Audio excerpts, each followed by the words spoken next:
In the dying years of the American frontier, the land between Kansas and Texas was a place of dust, danger, and dreams. The sun burned over empty plains where the law meant little, and a man's courage was often the only justice he could count on. Outlaws rode freely across the Indian Territory, a wild stretch of land where fugitives could vanish like smoke and never be found again. But out of that lawless chaos rose three men who didn't wear fancy badges for glory, but for duty. They would become legends whispered around campfires and remembered in history books as the Three Guardsmen, Bill Tilghman, Heck Thomas, and Chris Madsen. In the late 1800s, Indian Territory was a dangerous puzzle of nations, tribes, and settlers. There were no clear borders, no strong government, and almost no organized law. The only justice came from the U.S. Marshals, brave souls who rode alone through miles of wilderness chasing killers and thieves. Every outlaw in the West knew this land was safe ground. The Doolin Gang, the Doolin Gang, and 100 smaller bands used the thick woods, rolling hills, and river crossings to escape capture. If you robbed a train in Texas or murdered a man in Kansas, you could disappear here, and the odds said no one would ever find you. Until they came. Tilghman, Thomas, Madsen. Three men with different pasts, but one purpose: to bring law where none existed. Bill Tilghman looked more like a banker than a gunfighter. Tall, well-spoken, and calm, he carried himself with quiet confidence. Born in 1854 in Iowa, he had worked as a buffalo hunter before he ever pinned on a badge. He knew the land, its winds, its silences, and its dangers. Tilghman didn't love violence. He hated it, but he understood that sometimes a man had to face it to protect others. When he became a deputy U.S. Marshal under Judge Isaac Parker, the feared hanging judge of Fort Smith, Tilghman earned a reputation for bravery mixed with mercy. He believed that even the worst outlaw deserved a fair trial. He once told a fellow marshal, "If we kill every man we chase, then what's the difference between us and them?" That belief made him different, and it made him dangerous to those who thrived on chaos. Where Tilghman was calm, Heck Thomas was relentless. Born in Georgia in 1850, Heck grew up during the Civil War. As a young courier for the Confederate Army, he learned how to survive under fire and think fast under pressure. Those lessons stayed with him for life. When he became a U.S. Marshal, Heck developed a reputation as the man who never gave up. He studied his enemies like a chess player, learning where they hid, how they traveled, and who helped them. He often rode for weeks without rest, sleeping in the saddle, eating what little he could carry. Outlaws feared his name. Word spread fast across the territory. If Heck Thomas is after you, start digging your grave. But he wasn't cruel, just focused. Every arrest, every bullet fired, meant another innocent person might live to see another day. Then there was Chris Madsen, the quiet soldier from Denmark. Born in 1851, he had already served in the Danish army before sailing across the Atlantic in search of a new life. In America, he enlisted in the U.S. Army, fought bravely, and later joined the ranks of the Marshals. Madsen brought discipline and strategy. He thought before he shot. His military background taught him patience, a rare skill in a land where tempers flared faster than gun barrels heated. He wasn't as famous as Tilghman or as feared as Thomas, but every man who worked with him respected him. When plans were needed, when the night grew too long and the odds too high, Chris Madsen's steady voice kept the team grounded. When these three met, something powerful happened. Each man carried different scars, but together they became unstoppable. Tilghman, the heart; Thomas, the muscle; Madsen, the mind. They didn't form an official group. They weren't bound by paperwork or pay. What united them was purpose: to clean up the Indian Territory and give people a chance to live without fear. Together they became known as the Three Guardsmen. Their mission: hunt down the most violent outlaw gangs the West had ever seen. Their biggest challenge was the Doolin Gang, men who robbed banks, trains, and stages with ruthless precision. They killed without hesitation and vanished into the hills before sunrise. For the Guardsmen, this was more than a job. It was a personal test. They knew that every failed chase meant another innocent death. Night after night, they rode through rain and dust. Their horses grew thin, their bodies weary, but they never stopped.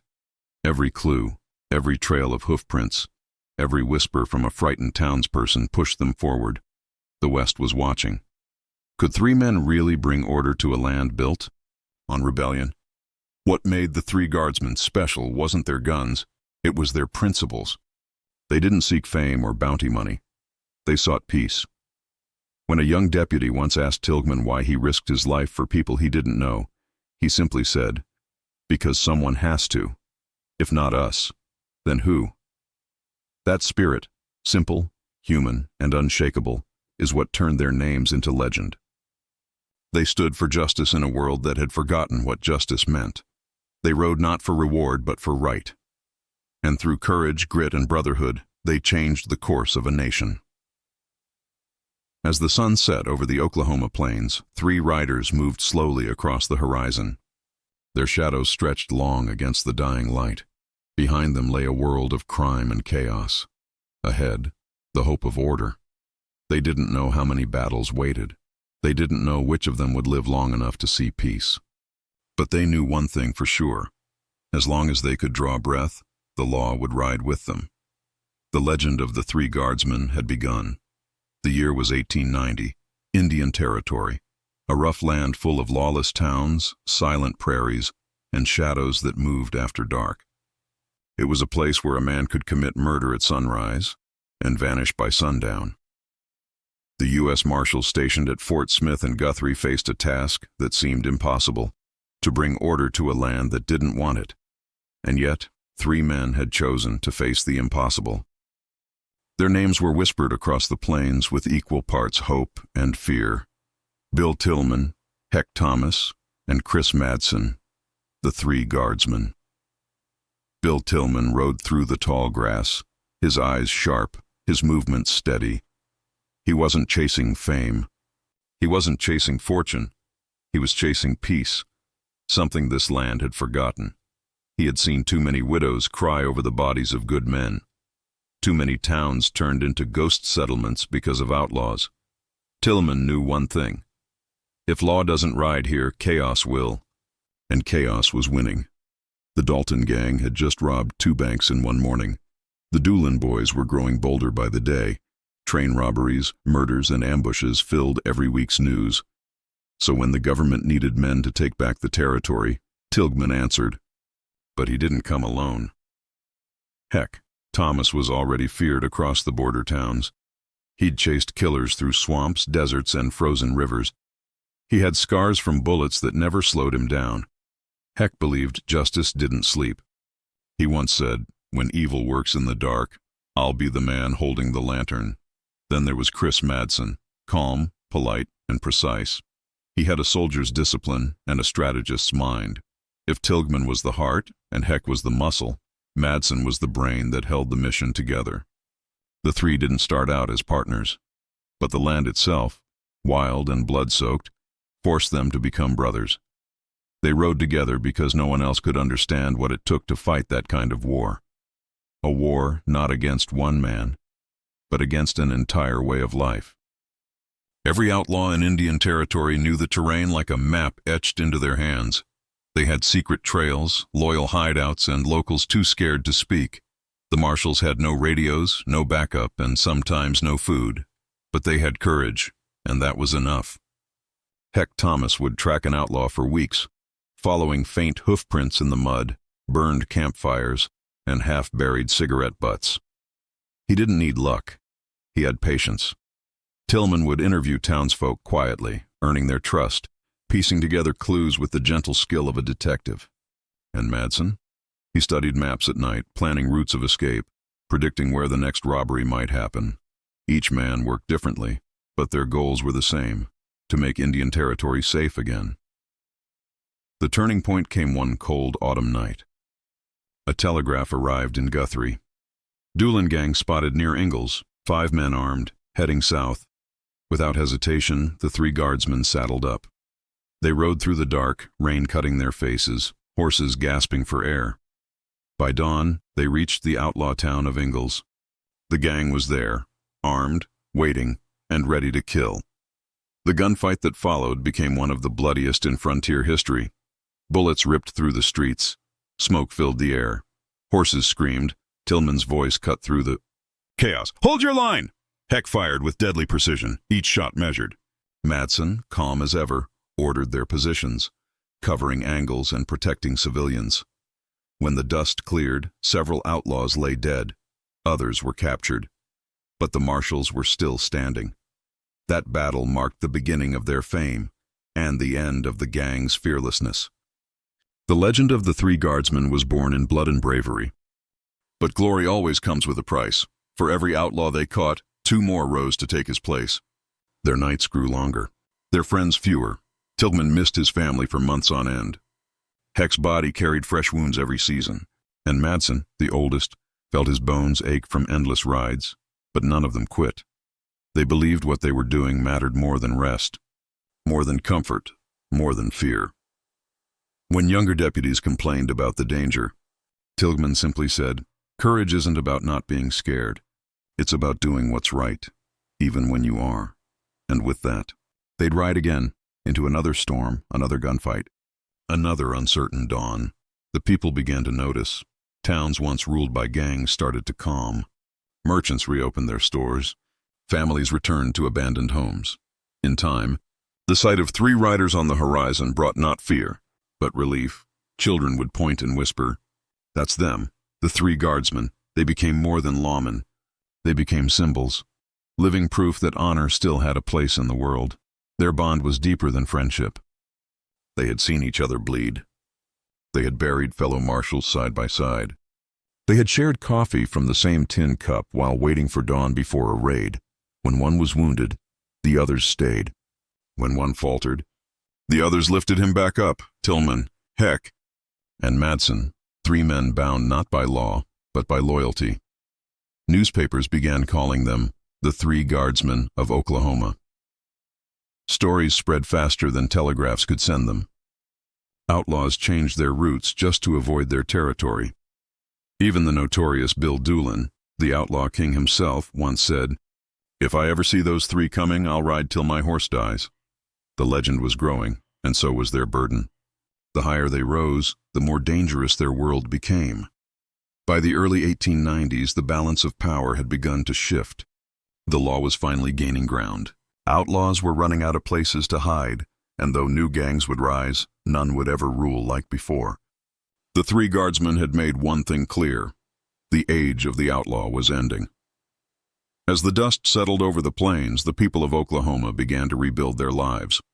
They spoke of a new dawn, one where law, not fear, ruled the streets. And at the heart of that transformation stood 3 men on horseback, silhouetted against the evening sky. Tilghman, Thomas, and Madsen. They didn't seek statues or songs. They just wanted peace. And because of them, peace finally had a chance. The story of the Three Guardsmen was no longer just a tale. It had become a testament to courage, sacrifice, and the power of doing what's right when the world needs it most. The sun dipped behind the red hills of Indian Territory, painting the sky in blood and gold. Night was coming, and with the night came fear. For the people living along the dusty trails and lonely farms, night meant one thing: the Doolin Gang might be near. They were ghosts on horseback, born from the ashes of the Dalton brothers. When the Dalton Gang was gunned down during their failed double bank robbery in Coffeyville, the survivors didn't quit. They regrouped under a new leader, Bill Doolin, a man as clever as he was deadly. Doolin wasn't an ordinary outlaw.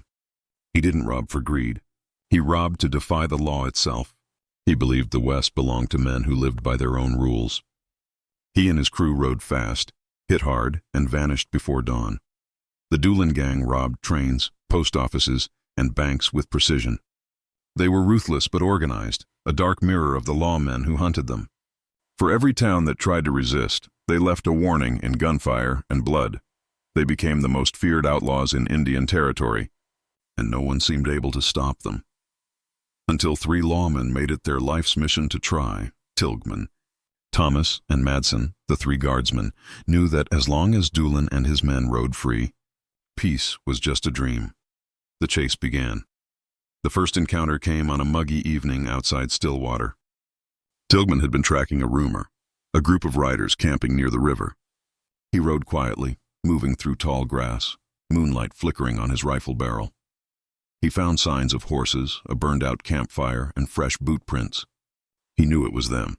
Heck, Thomas joined him the next day, bringing word from Guthrie that another bank had been hit. Madsen arrived shortly after, his horse thin from travel, his face set like stone. They didn't waste words. They didn't need to. Each man knew what the other was thinking. They saddled up before dawn. The hunt was on. The Doolin Gang was a mix of legends and nightmares. There was Bill Doolin, the leader, tall, cunning, and fearless. George Bittercreek Newcomb, known for his temper and quick draw. Charlie Pierce, smooth-talking but deadly. Little Dick West, who could ride faster than most men could shoot. And Arkansas Tom Jones, the youngest, but one of the most dangerous. They moved like smoke, always one step ahead.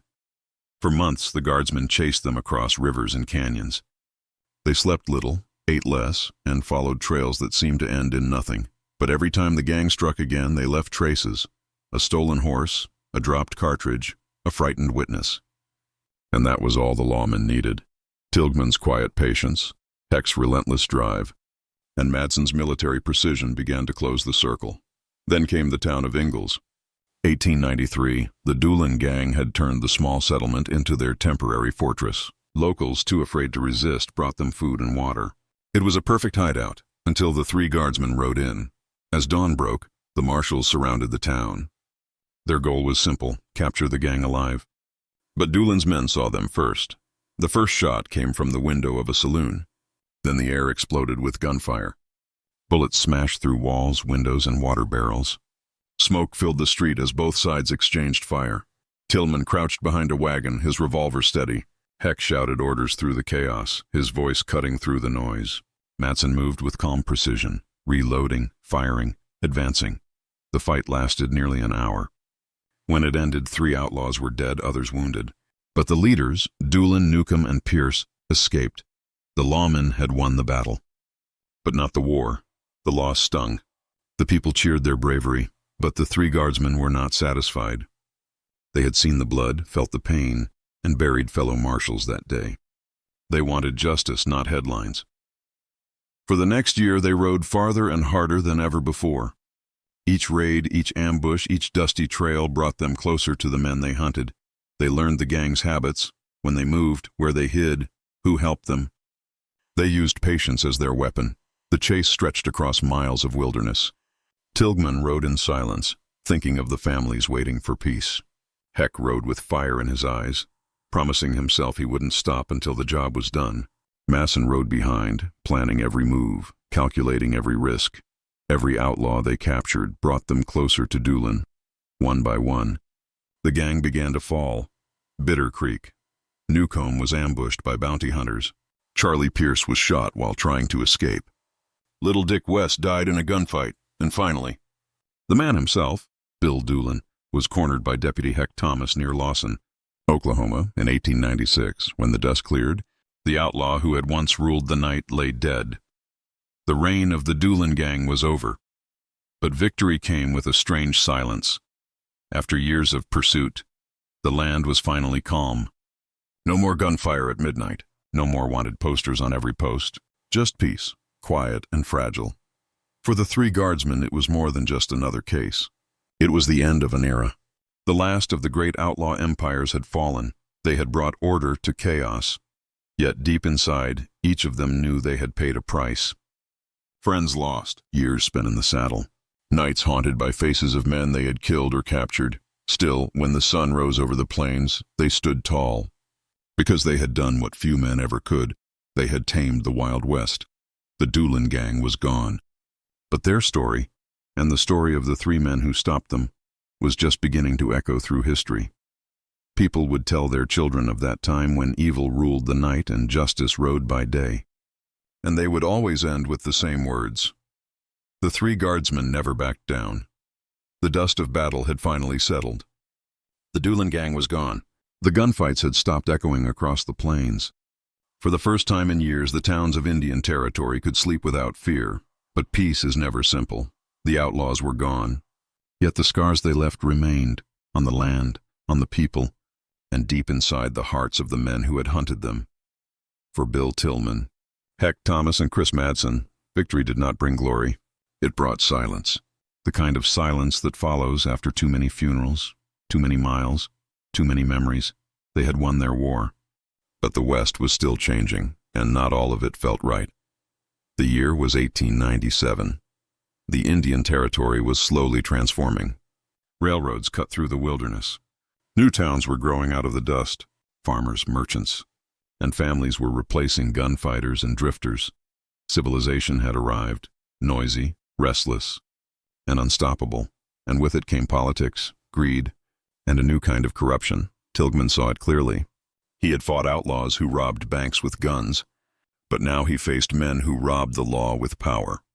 Heck Thomas once said to him, "We cleaned the land, Bill, but now the real snakes wear suits." Tilghman nodded. "Then I guess the fight's not over." As the frontier grew quieter, the Three Guardsmen began to take different paths. Heck Thomas continued to serve as a lawman in Oklahoma. His reputation made outlaws think twice before drawing a gun. He was older now, but his fire hadn't dimmed. He still believed that justice wasn't a dream, it was a duty. Chris Madsen, the soldier at heart, took a position training young deputies. He became a mentor, a teacher of discipline and respect. The new recruits looked up to him, learning not just how to shoot, but how to serve. And Bill Tilghman. He became something more than a marshal. He became a symbol. Tilghman was appointed city marshal of Guthrie, then elected sheriff of Lincoln County. Wherever he went, order followed. People trusted him, because he never asked for praise, only peace. He had spent his life facing death, yet somehow he remained gentle. He smiled easily, spoke kindly, and carried himself with quiet grace. Even the roughest cowboys respected him. They knew he was the kind of man who would talk before shooting, but who could shoot straighter than anyone alive if he had to. The stories of the Three Guardsmen began spreading beyond Oklahoma. Newspapers in Kansas, Texas, and even New York printed tales of their bravery. Reporters called them the last true lawmen of the Old West. Children traded cards with their faces printed beside famous sheriffs and outlaws. For a nation moving from horses to railroads, their story felt like a farewell to a vanishing world. The wild frontier was fading, and so were its heroes. But legends, real legends, never fade. They grow. Tilghman was often asked to speak at public gatherings. He didn't brag or exaggerate. Instead, he told stories about courage, friendship, and sacrifice. He always mentioned Heck Thomas and Chris Madsen, never taking more credit than his share. "Without those two men," he said once, "I'd have been buried 100 times over." Audiences loved him because he was real.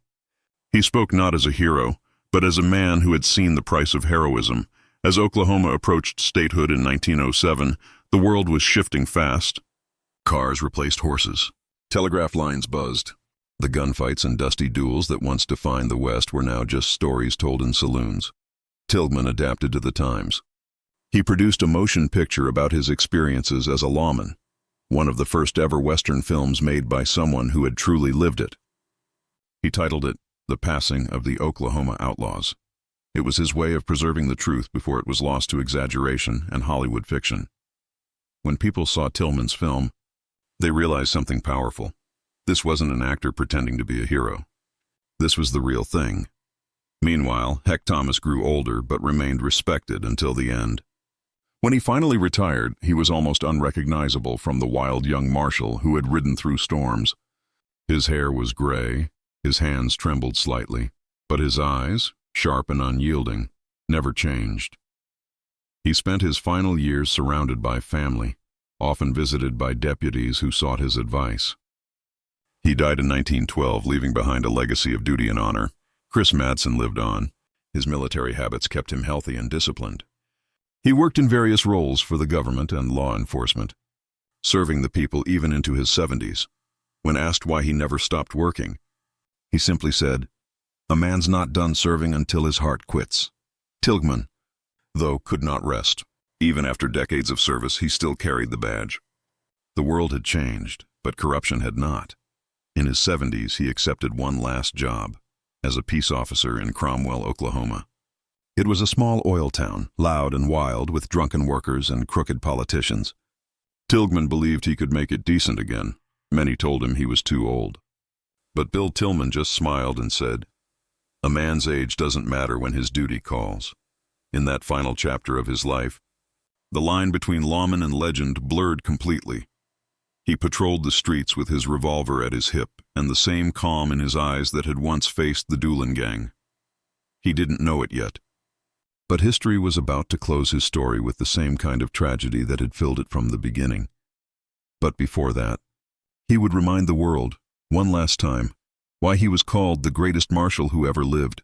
Tilghman, Thomas and Madsen, three names carved into the soul of the West. They had started as men. They became lawmen, and in time, they became legends. The year was 1924. The world had changed. The frontier had become farmland. Horses were being replaced by automobiles. Gunslingers were long gone, replaced by bootleggers and gangsters. But one man still carried the spirit of the Old West, the same sense of justice that had once tamed the wild frontier.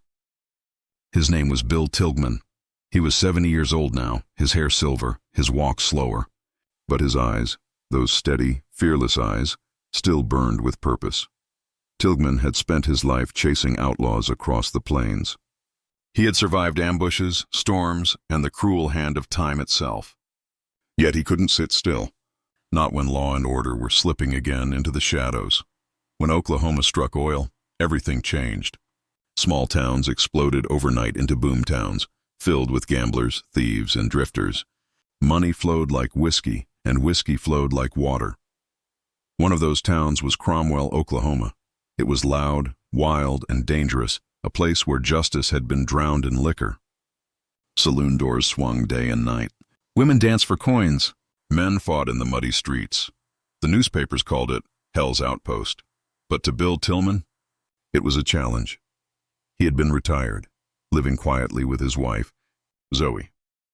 But when officials asked him to come out of retirement and take over as city marshal of Cromwell, he didn't hesitate.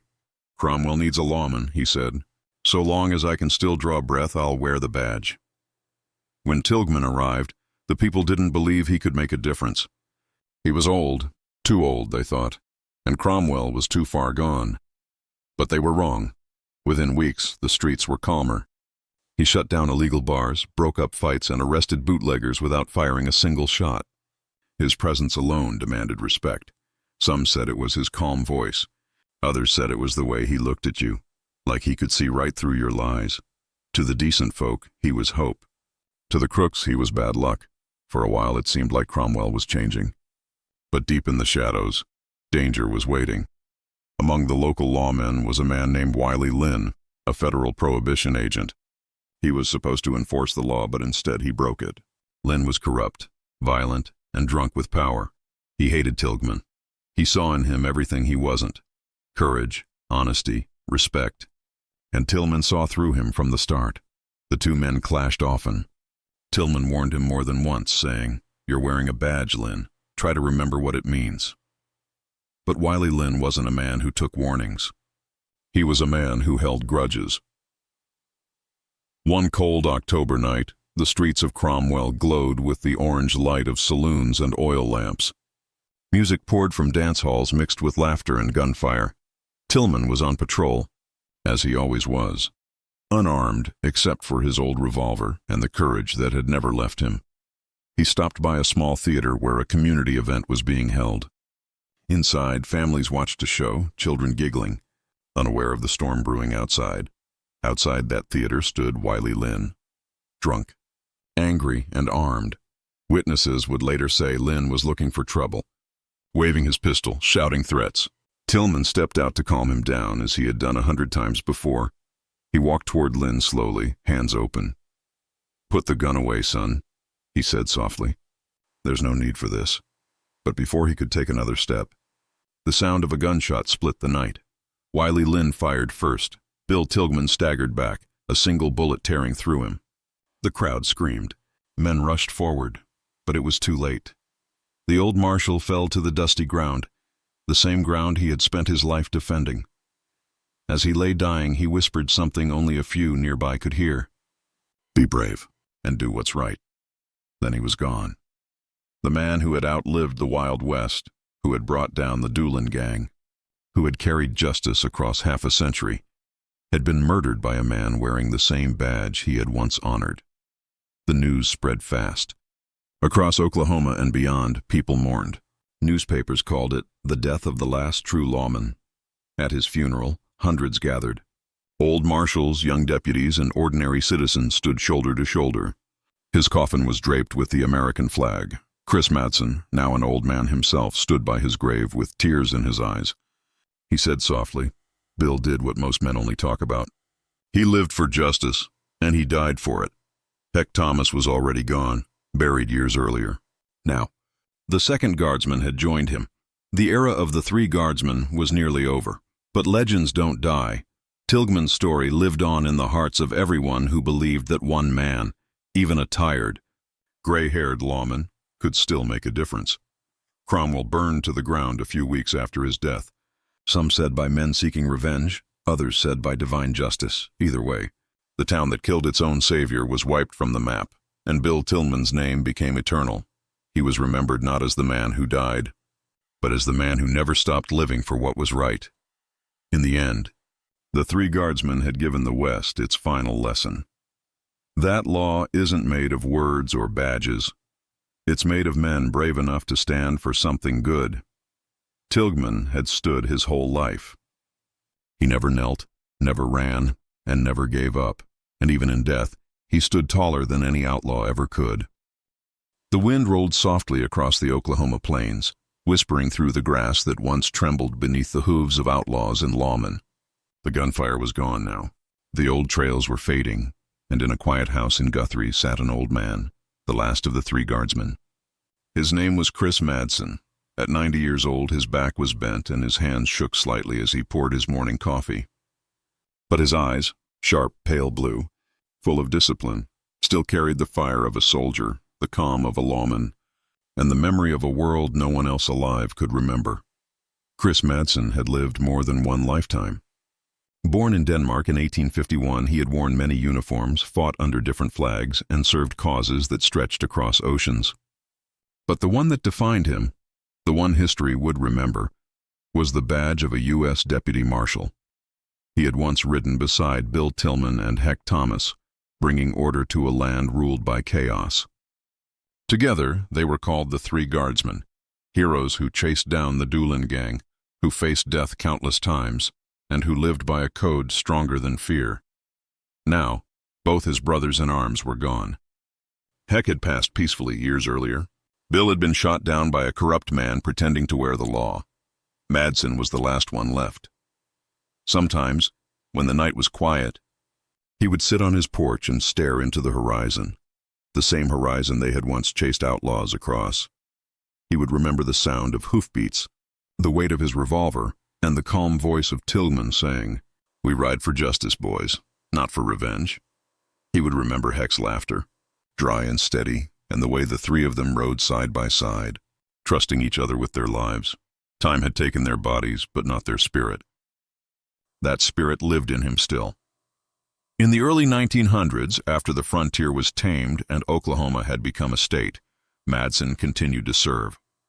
While most lawmen retired, he kept wearing the badge. He worked for the U.S. Marshals Service, helped train new officers, and became known as the old soldier with the young man's heart. People respected him deeply. In towns where others were forgotten, Madsen was greeted with salutes, handshakes, and quiet gratitude. Parents pointed him out to their children and said, "That man helped build this land." He didn't boast. He never spoke about his heroics. If someone asked about the old days, he would smile and say, "Those were wild times, but we did what we had to do." Even as the years passed, Madsen kept his routine. He woke early, cleaned his boots, and polished his revolver, though he hadn't fired it in years. He read newspapers, kept up with politics, and believed deeply in service and duty. Once, when asked in an interview how he lived so long, he answered with a grin, by not stopping. That was his secret. Chris Madsen never stopped living with purpose. The modern world fascinated him. Cars roared where horses once galloped. Radios replaced campfire stories. The young men of his time now carried badges made of polished steel and drove motor cars instead of riding Mustangs. But he didn't complain. He understood that every era needed its own heroes. Still, when he looked at the changing towns, a small ache grew in his chest, not from bitterness, but from longing. He missed his friends. He missed the open range, the sound of leather saddles creaking, the smell of gunpowder after a long chase. Most of all, he missed the brotherhood, that unspoken trust only men who face death together can understand. One afternoon, a young reporter visited his home. The boy was barely in his 20s, eager and curious. He had grown up hearing stories about the Three Guardsmen, and now he was sitting face to face with the last one alive. He asked, "Mr. Madsen, were you afraid back then, when you were chasing the Doolin Gang?" Madsen chuckled softly. His voice was rough but steady. "Son," he said, "any man who says he's never been afraid is lying. But courage isn't about not feeling fear. It's about saddling up anyway." The young man smiled, scribbling down every word. Then Madsen leaned forward and added, "We weren't heroes, son. We were just men trying to make right what was wrong. The land was wild, and someone had to stand up for it. That's all." Those words would later appear in newspapers across the country, a final echo from the Old West itself. By the 1930s, Madsen had outlived almost everyone he'd ever known. He was a relic from another world, the last survivor of a time when justice came on horseback and courage was measured by what you stood for, not what you owned. And yet, his spirit never dimmed. Every morning, he still stood by the window, straightened his shoulders, and saluted the flag. Neighbors said they often saw him talking softly to the wind, as if speaking to the friends who had ridden beside him long ago. In 1944, at the age of 93, Chris Madsen took his final ride, not on horseback, but in the quiet passing of an old warrior who had lived his life by the code of honor. At his funeral, the townspeople of Guthrie gathered in silence. Old deputies stood beside young officers. There were no gunshots, no bugles, just the sound of boots on dry ground and a folded flag laid gently on his coffin. An elderly man in the crowd whispered, "That's the last of them, the last of the Three Guardsmen." And as the sun sank low over the Oklahoma plains, the wind seemed to carry three shadows riding together again: Tilghman, Thomas, and Madsen, reunited beyond the dust and danger of the world they once tamed. They had come from different places. They had lived through fire and loss. But together they built something that outlived them all: the rule of law in the Wild West. And because of them, a once lawless land found its peace. The story of the Three Guardsmen did not end with their deaths. It became part of America's heartbeat, a reminder that courage, honor, and brotherhood are stronger than time itself. Long before statues were built and books were written, the West had a language all its own. It wasn't spoken in courts or towns. It was spoken in actions, in how a man rode, how he fought, and how he kept his word. For Bill Tilghman, Heck Thomas, and Chris Madsen, that language became a code, an unwritten rule book that guided every decision, every bullet fired, every life spared. It was that code, not their guns, that made them legends. The first rule of their code was honor before victory. In the Wild West, most men fought to win. The Guardsmen fought to be right. They refused to kill unless there was no other choice. When a young deputy once bragged about shooting an outlaw on sight, Tilghman stopped him cold. He said quietly, "Son, when you draw your gun, you draw the weight of a man's life. Don't do it unless you must." It wasn't about mercy, it was about meaning.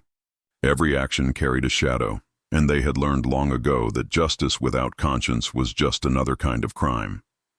The second rule was courage without pride. Heck Thomas lived this rule more than anyone. He was fearless, but never reckless. He didn't ride into towns to prove he was brave. He rode in because somebody had to. There were nights he went alone, tracking killers through storm and darkness. People asked him why he never waited for help.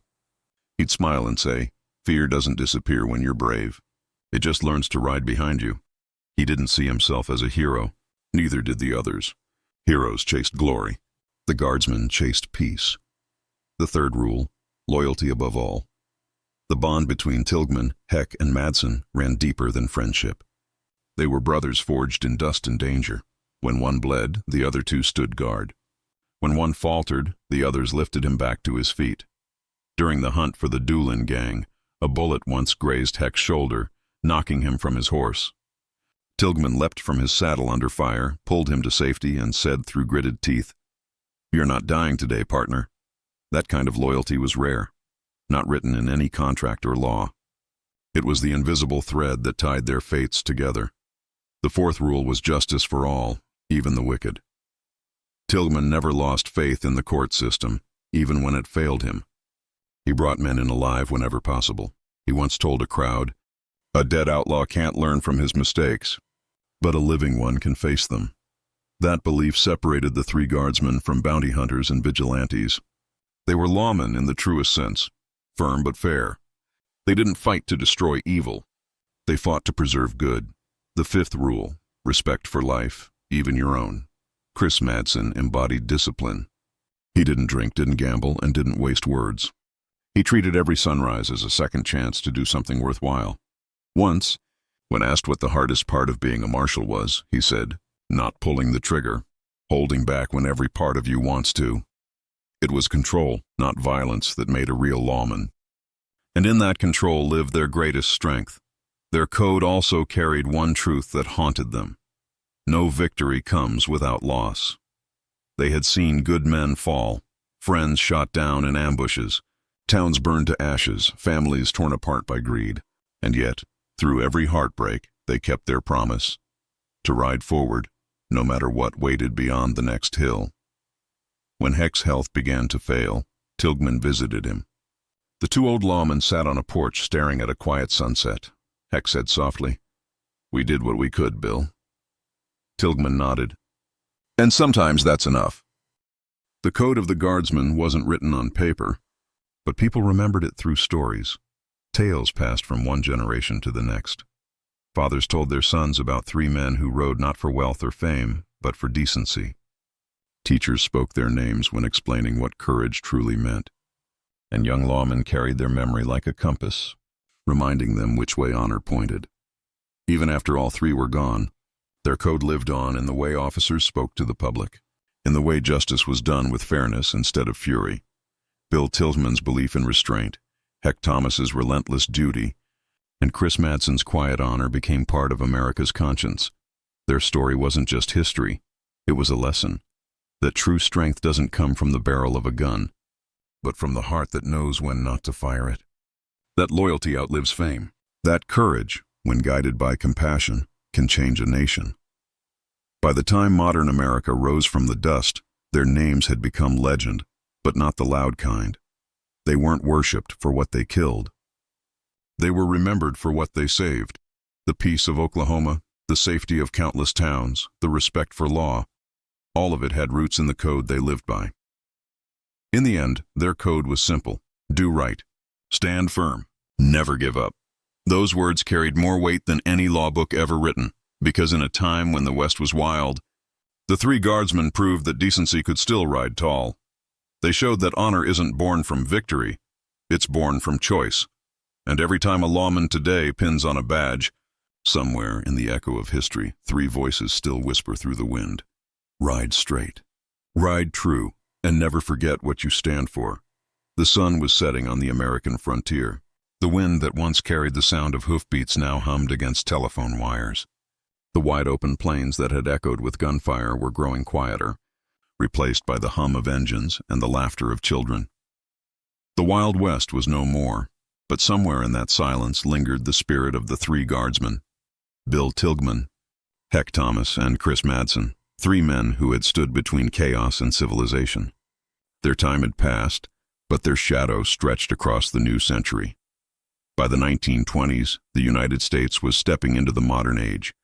Cities were growing, automobiles roared through the streets, and radios carried voices farther than horses ever could. The world had changed so quickly that even the memory of the Old West began to fade. For the young, outlaws were no longer real men.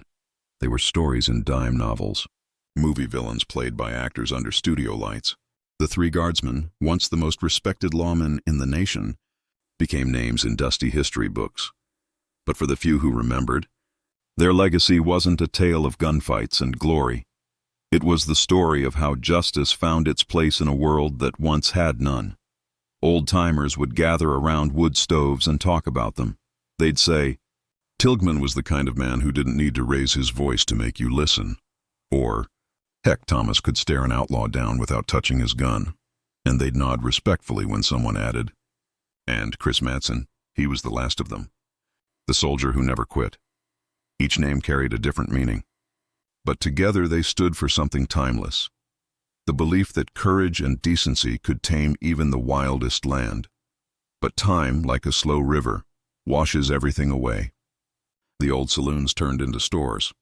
The wooden sheriff's office was replaced by brick courthouses. The horses were sold, the trails grew over, and the stories of the frontier became myths, half remembered, half imagined. People still spoke of Jesse James, Billy the Kid and the Dalton brothers, the outlaws, the killers, the ones who stole and died young. But few spoke of the lawmen who stopped them. Maybe it's because peace is quieter than chaos.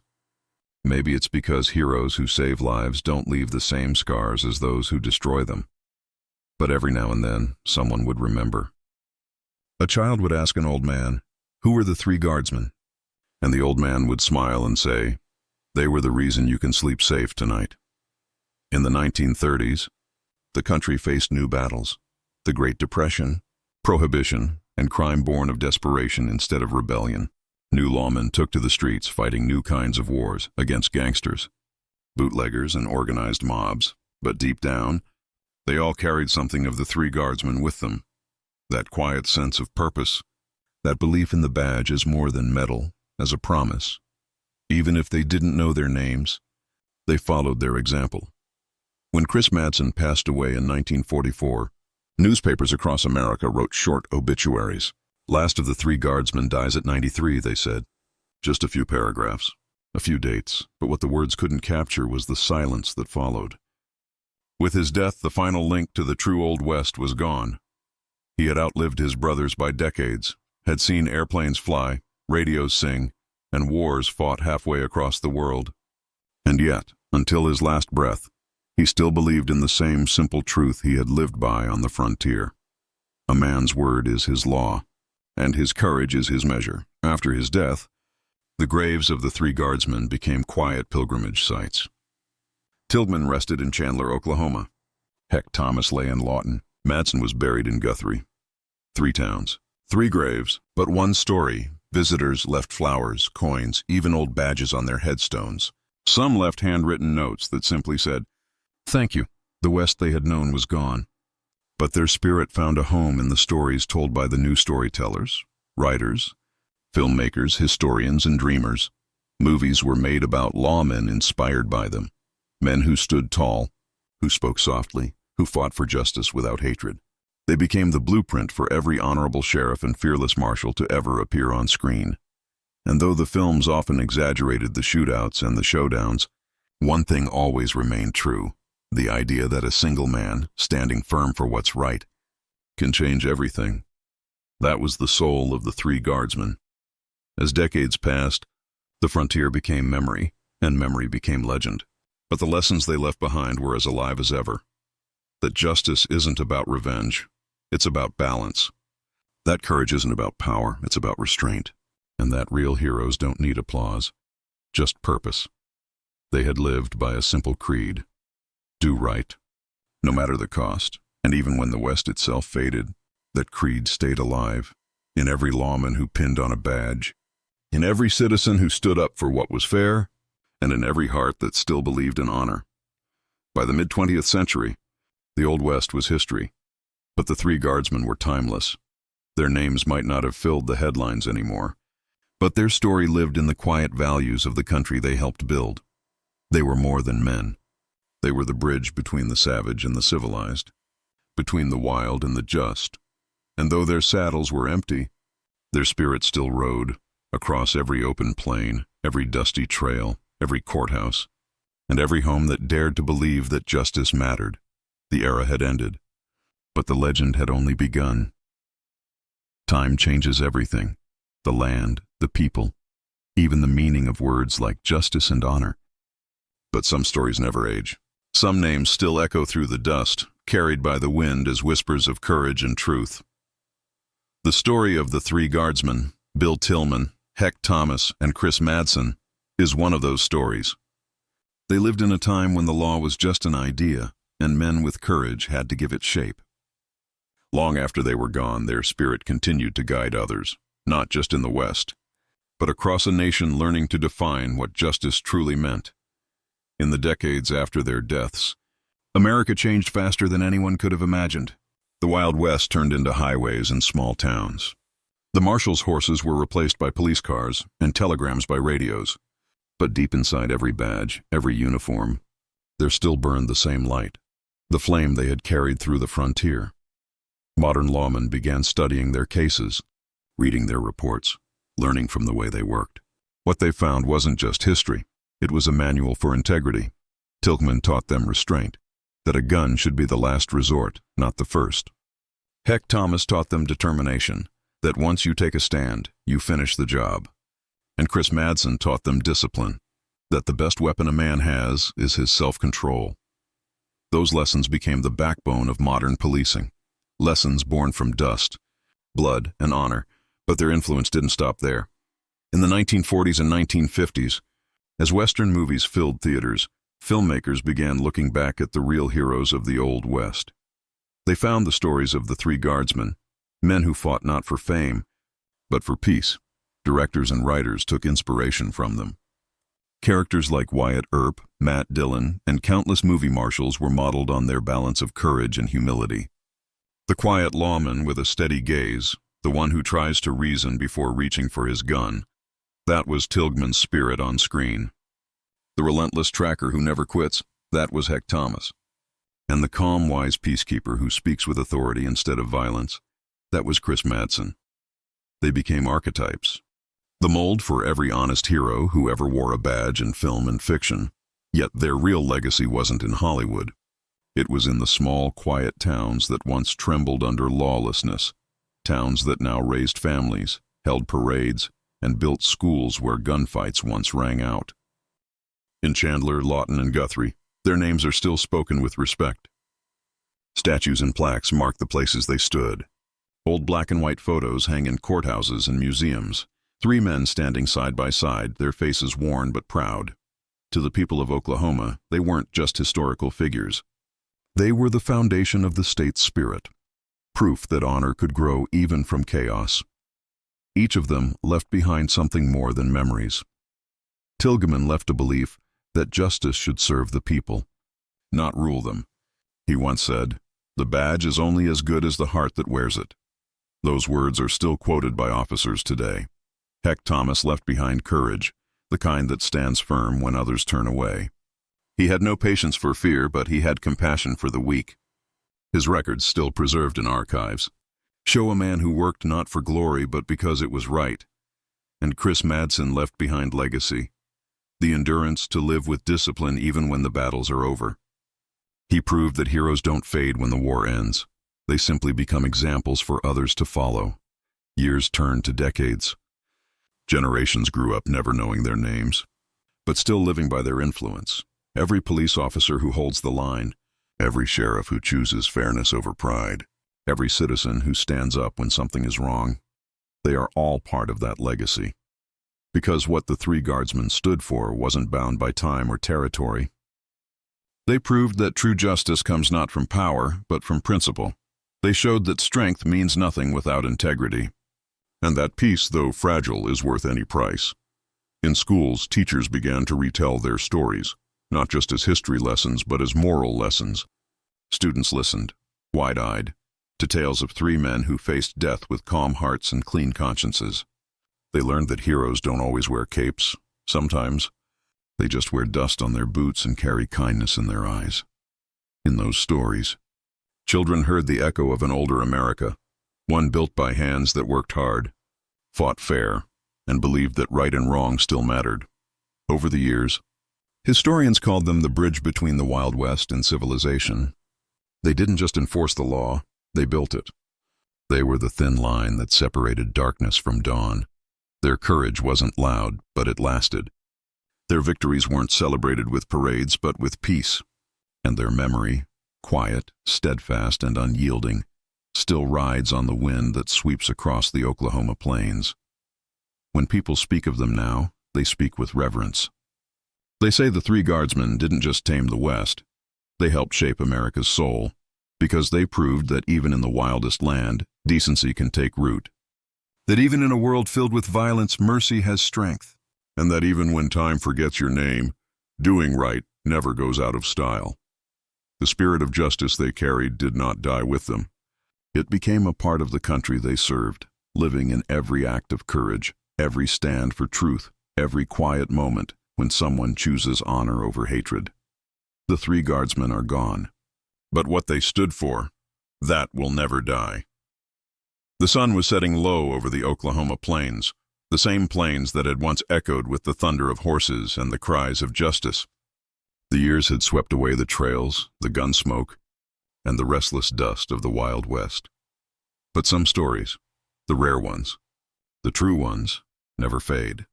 The story of the Three Guardsmen was one of them. Bill Tilghman, Heck Thomas, and Chris Madsen, three names carved not into stone, but into the soul of a nation. They had lived in a time when the line between good and evil was drawn in blood and dust, and they had stood firm where others fell. Their journey had ended long ago, yet somehow it still continues. They were not born heroes. They were ordinary men who chose to do extraordinary things. Bill Tilghman, the gentleman with a badge, calm, fair, and fearless. He fought not for revenge but for peace. Even in his final moments, he carried dignity in his heart. Heck Thomas, the Iron Lawman, tough, relentless, the kind of man who never turned his back on a challenge. He faced death so often that fear became just another shadow he rode beside. And Chris Madsen, the soldier of justice, disciplined, wise, and faithful to the end.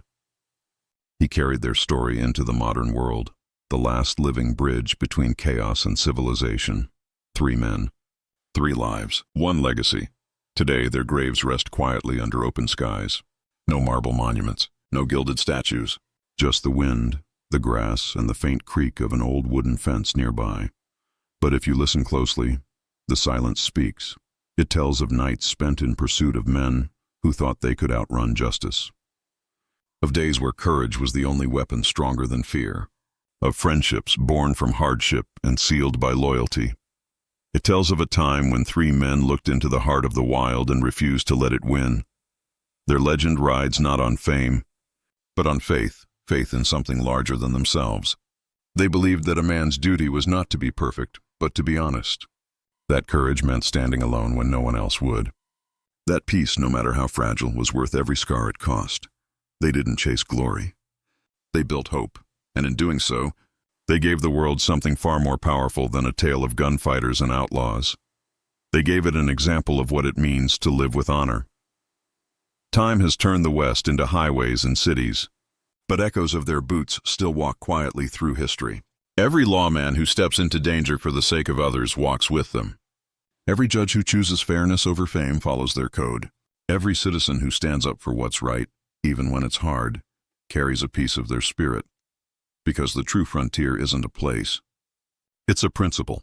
It's that moment when a person faces injustice and decides, not today. That is where the spirit of the Three Guardsmen still lives. Legends are often larger than life, but these men were never that. They weren't untouchable. They bled, they failed, they doubted, and that's what made them real. When Tilghman rode through the rain to arrest a killer, he wasn't thinking about fame. When Heck Thomas hunted the Doolin Gang through the night, he wasn't chasing headlines. And when Chris Madsen buried his brothers and carried on alone, he wasn't trying to make history. They were simply doing what was right, and that, more than anything, is why history remembers them. In a world that often forgets its heroes, their story stands as a quiet reminder that justice is never old-fashioned, that courage doesn't need witnesses, and that integrity, true integrity, never dies. They may be gone, but their light remains. It flickers in every act of kindness, in every stand for truth, in every brave soul who refuses to let darkness win. The lawless frontier is long gone, but the battle between right and wrong still rides on, in different forms, in different places, carried by those who dare to care. And if the spirits of the Three Guardsmen still ride, And maybe they do. They're not chasing outlaws anymore. They're riding the winds of memory, guarding the idea that built a nation, that no matter how wild the world becomes, there will always be men and women willing to stand for what's right. Somewhere, far beyond the horizon, three riders move side by side across golden light, their hats low, their hearts steady. Their shadows stretch long across the prairie. They ride not toward the past, but into eternity, a ride that never ends because justice never rests. Bill Tilghman. Heck, Thomas. Chris Madsen. Three names, three lives, three legends. The world may forget their faces, but it will never forget what they stood for. And as long as courage exists, as long as people believe that honor still matters, the Three Guardsmen will never truly be gone. They will ride forever. Through history, through time, and through the hearts of those who still believe in justice. The lawless frontier has faded into memory, but legends, true legends, never die. They ride on forever.